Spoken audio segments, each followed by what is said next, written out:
This example I'm going to give might go over the heads of many, but I'm still going to plant this seed nonetheless, because we must never underestimate the power of planting seeds of truth into fertile minds.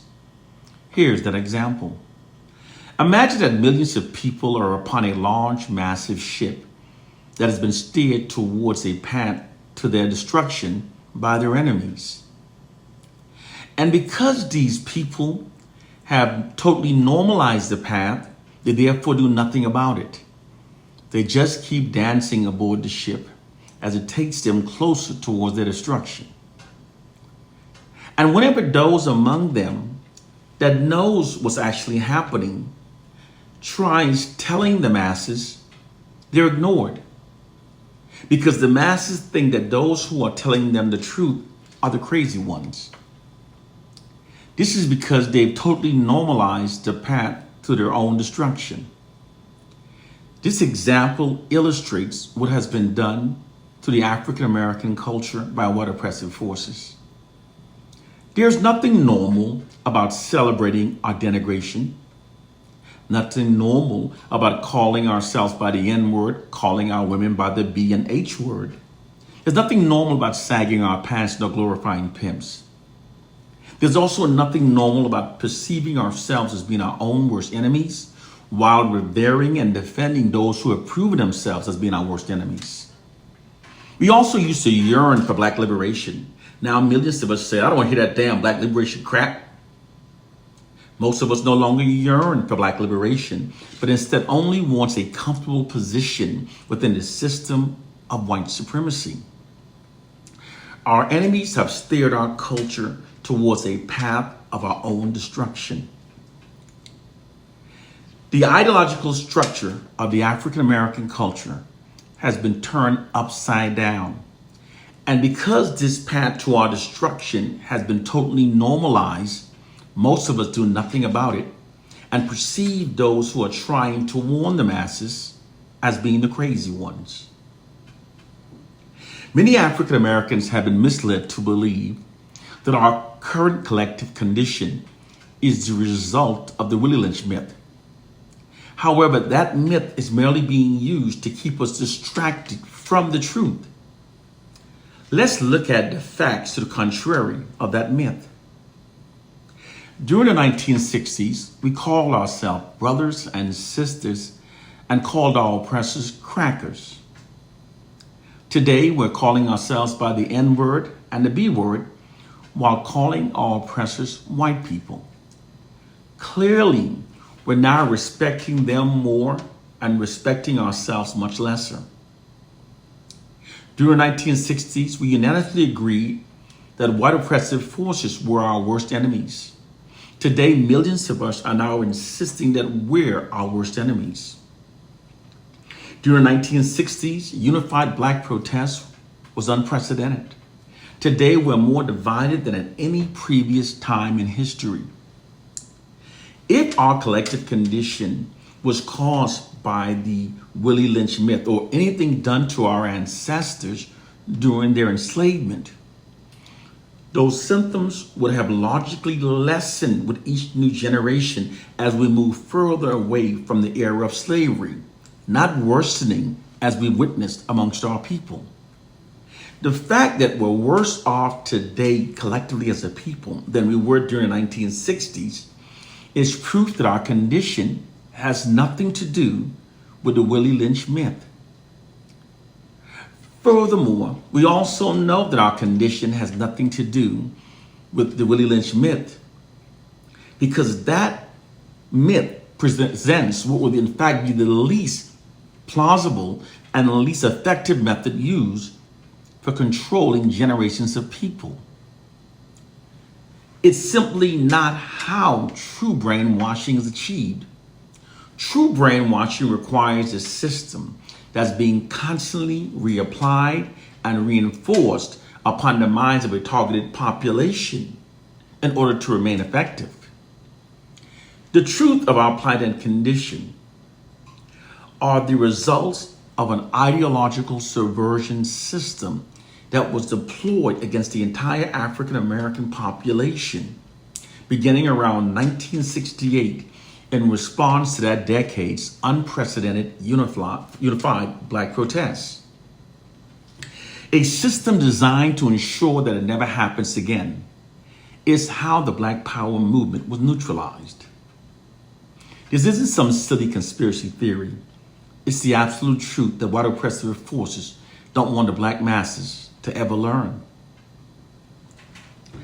Ideological subversion is a slow mass manipulating process, which is also called social engineering psychological warfare.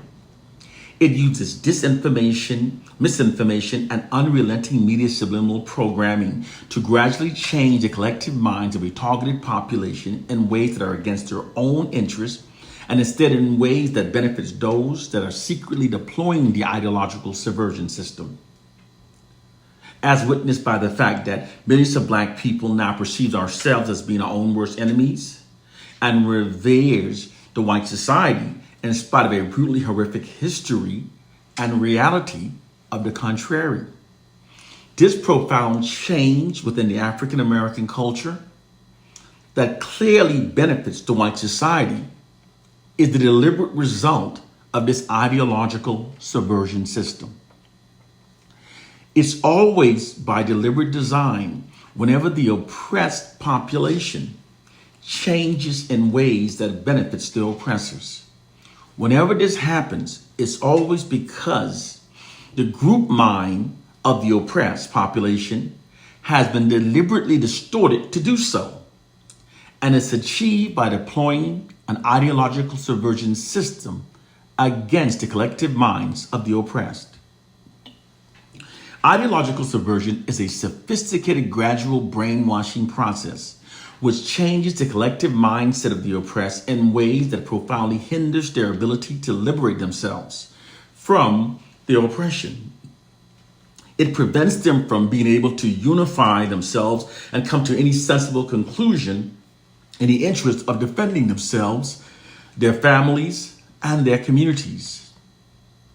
It's a sophisticated brainwashing process which is divided into 4 stages. The 4 stages are demoralization, destabilization, crisis, and then normalization. They heavily demoralizes us by constantly subjecting us to receiving black racially demoralizing propaganda, unrelenting. They then destabilize our communities by creating welfare stipulations that black mothers could only receive much needed financial assistance only when the black father was kept out of the home.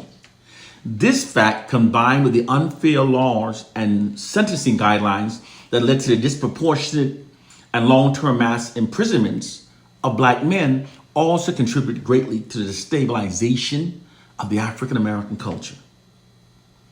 They also constantly inundate us with fraudulent propaganda that keeps us believing that we're in some type of crisis and that we therefore need the white society to govern over our lives, to help see us through the crisis. Once these 3 things have been successfully implemented and embedded into our minds, we can then be made into anything our oppressors wants us to be. White oppressive forces then exploited their control over our media images by creating and propagating a false derogatory stereotype caricatures of our racial group that aligns with their racist views about us. Many black people then imitates and then become those derogatory media depictions of themselves that they've accepted as being their reality. This is the true reason why millions of African Americans now self-identify by the N-word, sags our pants, glorifies pimps, and calls a woman by the B-word. This is not scapegoating. It's absolutely the truth. This is possible because a group's identity is shaped by how they see themselves repeatedly depicted in the media. People often become those derogatory media depictions of their group that they've accepted as being their true reality. It's a true hidden social science called negative media social engineering. Because our evil oppressors controls our media images, it's actually them that are telling us how our group is supposed to act and how we're supposed to dress. This allows them to keep many of us dressing like sagging clowns and acting like ghetto buffoons. Because we've been totally stripped of our true identity and culture during the enslavement of our ancestors, we are therefore more susceptible to negative media social engineering. Through their monopoly over the input of information and media images that the Black population constantly and systematically receives, white oppressive forces have manipulated millions of Black people to think and behave in ways that are against our own self-interest and that instead serve the interests of the system of white supremacy.